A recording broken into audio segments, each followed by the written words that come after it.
The Jonathan Kaminga saga is still very much alive, and things are getting more tangled by the day. For those hoping for a quick resolution, don't hold your breath. Golden State isn't just going to give him away.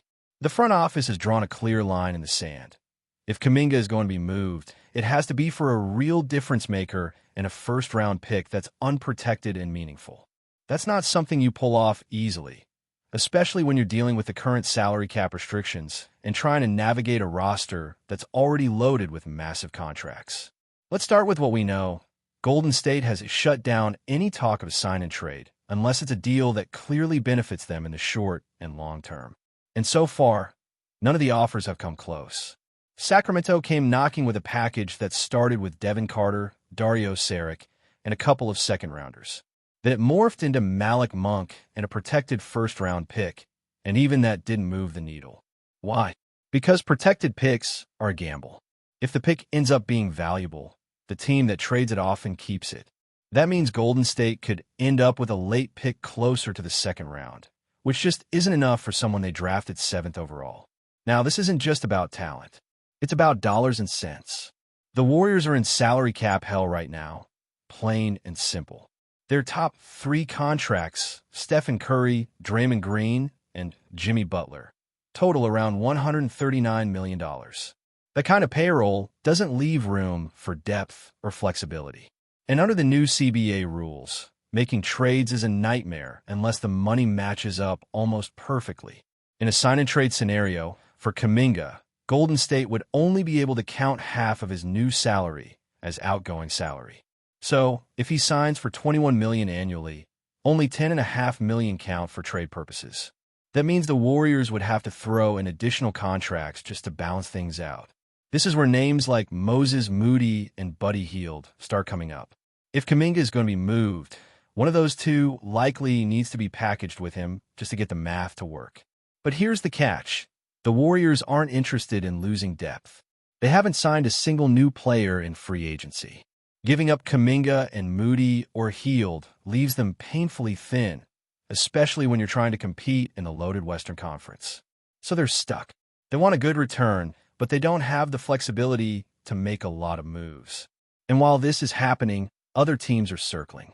Phoenix reportedly offered Kaminga a deal worth around $90 million, a number significantly higher than what Golden State put on the table, which was closer to $45 million over 2 years with a team option.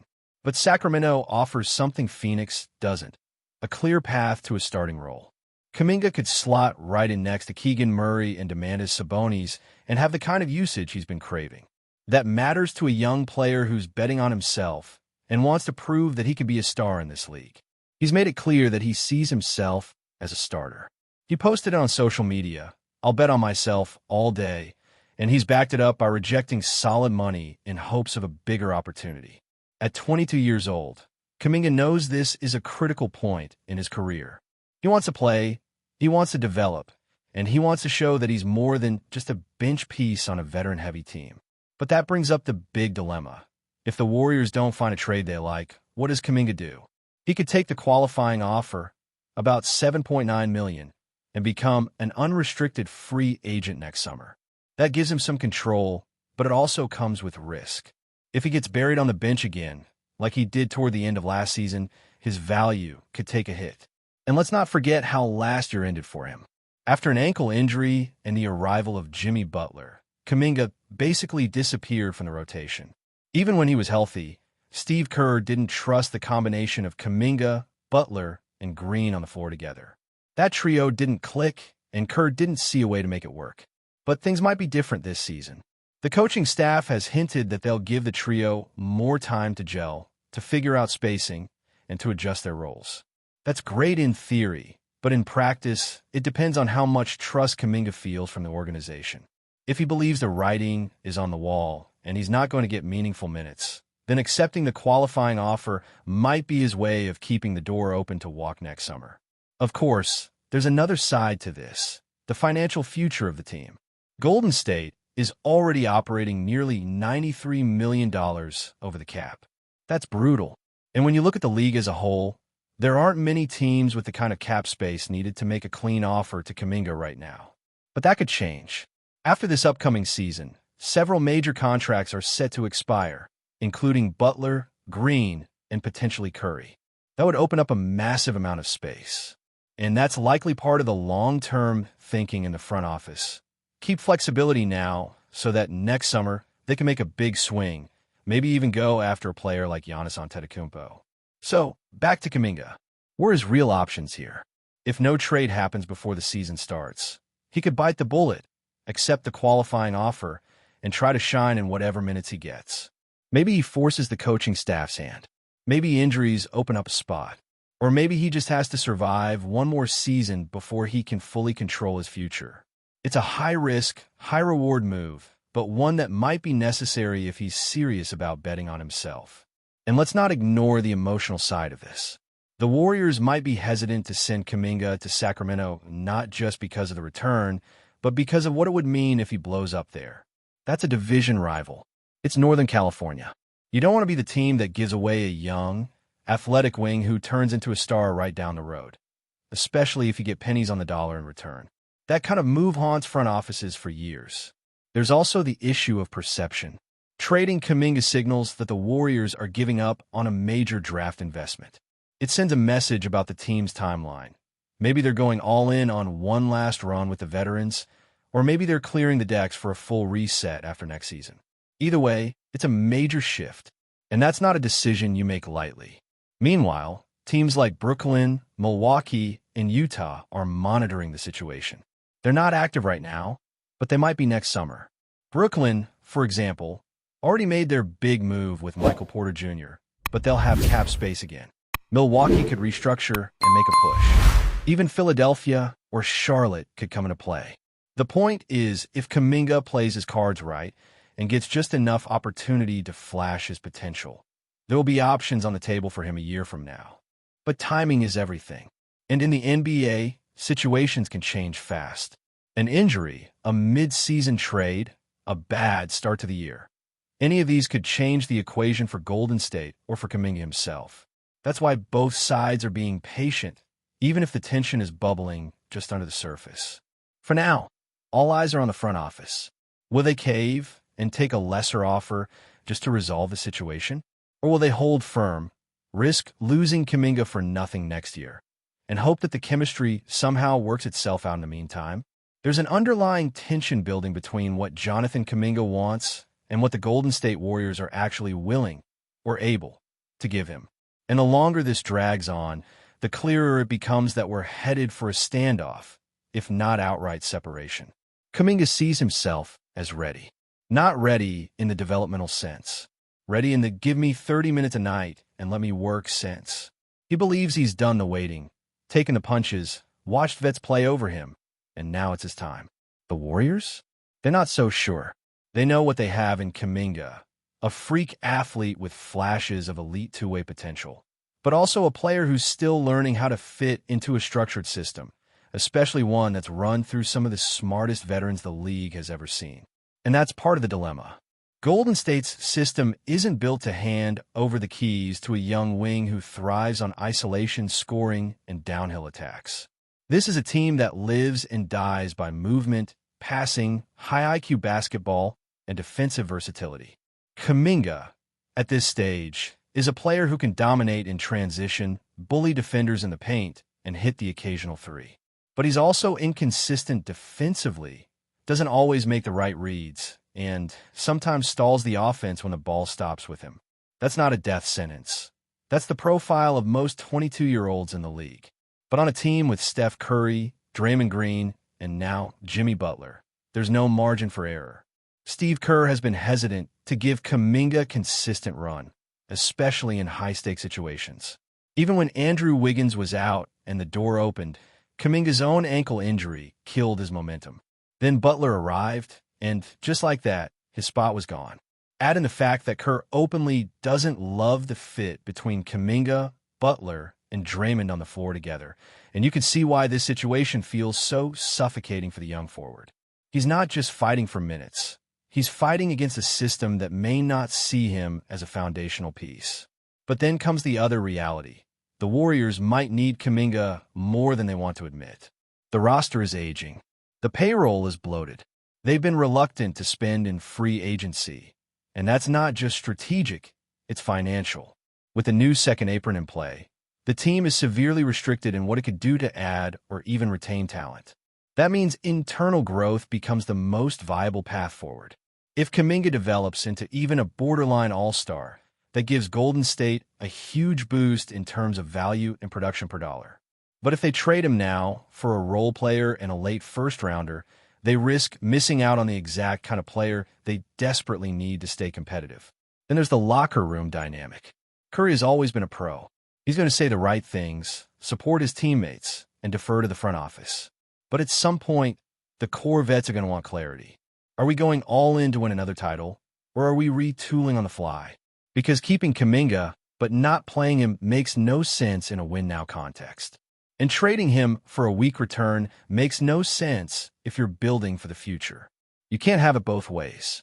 And the Warriors have been trying to live in that middle ground for too long now, ever since they tried to pair the timeline of their young guys with their aging championship core.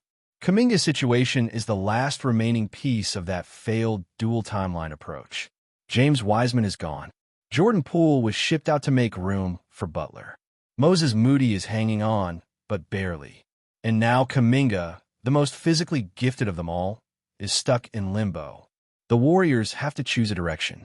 Either commit to Kaminga with meaningful minutes and development, or move him for someone who actually fits your short-term plan. And about that plan, it's not like the Warriors are the hot destination they once were. Players still respect the culture and the rings, but the system isn't for everyone.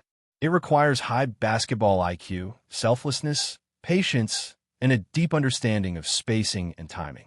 That's not the ideal environment for a young player trying to prove himself. For someone like Kaminga, who thrives with the ball in his hands and wants the freedom to experiment, it can feel stifling. So where does that leave him? If no trade materializes, the most likely option is that he takes the qualifying offer. That's a risky move, especially for someone with his injury history, but it gives him freedom next summer. He becomes an unrestricted free agent and can sign wherever he wants, with no restrictions or matching rights. It also puts pressure on the Warriors. They'd essentially be gambling that they can either re-sign him on their terms later or that he doesn't explode elsewhere and make them regret not cashing in when they had the chance. Kaminga is betting on himself, and you can feel it in everything he does. The social media posts, the refusal to sign a 2-year, $45 million deal, the message to the front office that he's not going to settle. It's not about the money right now. It's about the opportunity. He knows he'll get paid eventually if he plays, and he believes he will if he gets the chance.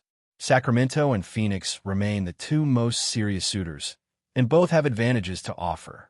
Sacramento gives him an immediate starting role, a team on the rise, and the chance to stay in Northern California, albeit as a rival. That last part is a sticking point. Golden State doesn't want to send Kaminga down the road and watch him become the guy who torches them 4 times a year.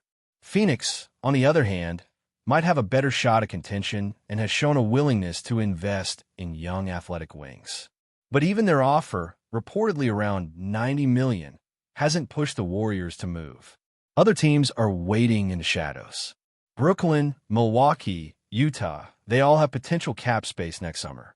They're not in a position to make a move now, but if Kaminga hits free agency, those are the kinds of teams that could come calling with real money and real roles. The Warriors know this, and that's part of the tension. They can't stop him from walking in a year if he plays out the qualifying offer. That's the leverage Kaminga holds, and it's real. But until something happens, the situation is frozen. Training camp will come. Media day will come. And if Kaminga's still in a Warriors jersey, everyone's going to be watching. Does he start the season in the rotation? Does he get consistent minutes? What happens if he doesn't? Would he sit out? Would he go public with his frustration? It's not hard to imagine this turning ugly if the coaching staff sticks to the same script and Kaminga feels like he's being wasted again. Before we continue, make sure to leave a like and subscribe to the channel so you won't miss any exclusive Dubs updates. Let's keep going. KLAY Thompson, the iconic sharpshooter of the Golden State Warriors, recently sparked a wave of speculation among fans and analysts alike when he reportedly expressed regret over leaving the franchise, a statement that could ignite the NBA rumor mill like never before. Sources close to the player suggest that Thompson has been reflecting on his career trajectory, particularly the decision to step away from the Warriors, a team with which he captured multiple championships and cemented his legacy as one of the greatest shooters in basketball history. The whispers around the league imply that this regret is more than just a casual reflection. It might hint at the possibility of a future return, which could drastically shift the Warriors' plans for the upcoming seasons. Analysts are now theorizing that Thompson's acknowledgement of this regret is a subtle signal aimed at testing the waters with Golden State's management and ownership, gauging whether an amicable reunion could be on the horizon.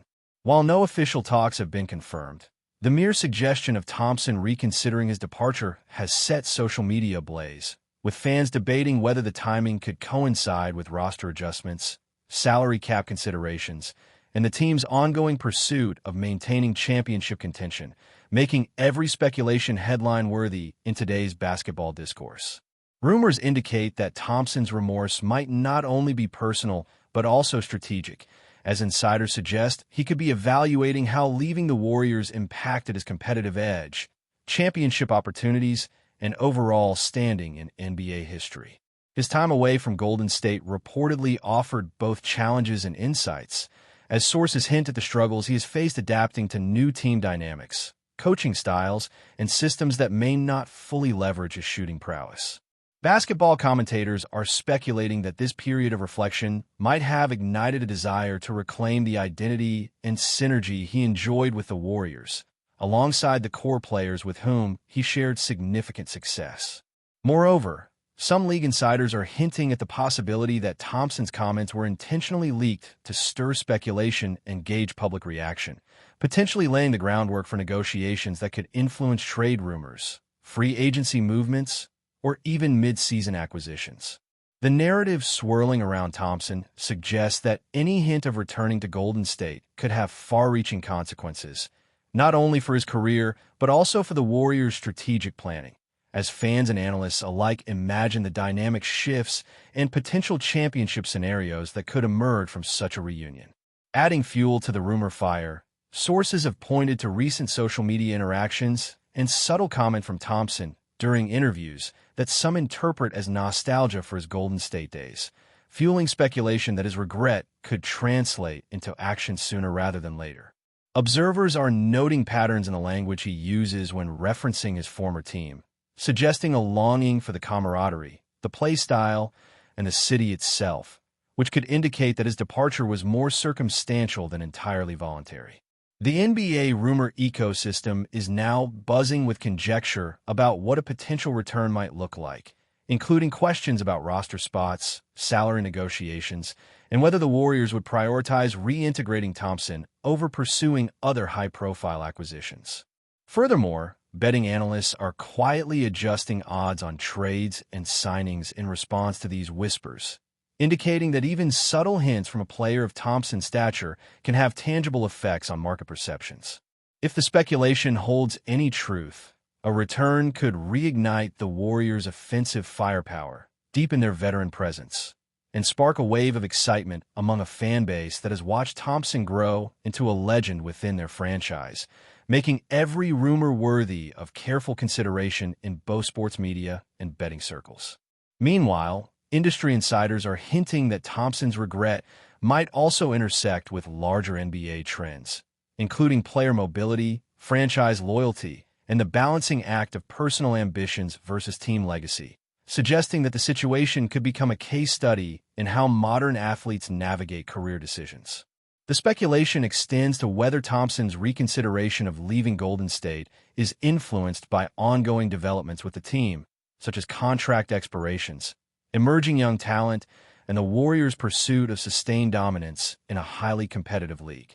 Analysts are also debating whether Thompson's rumored regret could be part of a larger strategy to test market value or even influence negotiations with other teams, adding layers of complexity to what might initially appear as a straightforward desire to return.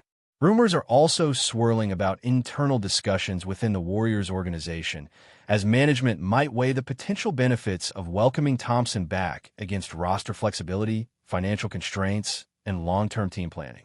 As these whispers intensify, social media chatter and fan speculation continue to grow exponentially, turning every hint, gesture, or cryptic comment from Thompson into fodder for the rumor mill, ensuring that his possible return remains one of the most talked-about storylines in the NBA landscape, with analysts and fans alike dissecting every nuance of his statements. Finally, speculation is also hinting at the broader cultural and psychological factors influencing Thompson's reflections, with insiders suggesting that his regret may stem from a combination of nostalgia, competitive desire, and the pressures of legacy within professional sports, painting a complex portrait of a player caught between past triumphs and current uncertainties. Observers are theorizing that Thompson's statements could serve multiple purposes simultaneously, expressing genuine personal sentiment, sending a strategic signal to the Warriors' front office, and testing fan reaction to measure potential support for a reunion. Rumor mills are further fueled by the timing of his comments, coinciding with a period when the Warriors are navigating their championship aspirations amid evolving team dynamics, salary cap challenges, and the ever-present demands of fan expectations. While concrete evidence of negotiations or a formal intent to return has not surfaced, the mere possibility has sparked vibrant discussions across sports media platforms, podcasts, and fan forums, generating theories about how his potential reintegration could reshape team chemistry, scoring strategy, and playoff prospects. As speculation continues to swirl, it remains unclear whether Thompson's reflections are the prelude to a calculated return or merely contemplative musings, but one certainty endures. In a world of NBA rumor, every hint of regret from a star like KLAY Thompson is amplified, dissected, and endlessly debated, keeping fans and analysts on edge as they await the next move in this evolving saga. Stay updated exclusively with the latest Dub Nation news. Subscribe to our channel and hit the like button to keep getting daily updates on the Warriors. Don't forget to share your thoughts in the comments. Your input is essential for the Dubs community. Stay tuned for the next video.